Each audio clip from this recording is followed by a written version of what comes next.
Posible namang maharap ang mga nagprotesta sa kasong malicious mischief at vandalism matapos nilang batuhin ng putik at pinturahan ng salitang magnanakaw ang gate ng St. Gerard Construction na pag-aari ng mag-asawang kontratista na sina Pacifico at Sara Diskaya. Ayon kay NCR Police Office Chief Major General Anthony Aberin, wala umanong permit ang isinagawang lightning protest noong Huwebes, ngunit tiyak niyang rumisponde ang pulisya ng may maximum tolerance. Nakikipag-ugnayan na ang Eastern Police District sa pamilya Diskaya para sa formal na reklamo.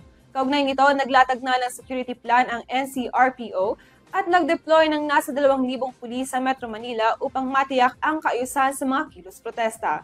Itinanggi rin ng Pasig Police ang akusasyon ng umano'y special treatment at iginiit na lahat ay pantay sa batas anuman ang katayuan at koneksyon sa politika. Samantala, kinumpirma ng Eastern Police District na maayos na na-disperse ang humigit kumulang 100 miyembro ng akbayan na nagrally sa compound ng mga Diskaya. Nagpaalala naman si Pasig City Mayor Vico Soto at ang Malacanang sa publiko na iwasan ang karahasan at hayaang umusad ang legal na proseso kaugnay ng issue sa umano'y irregularidad sa flood control projects.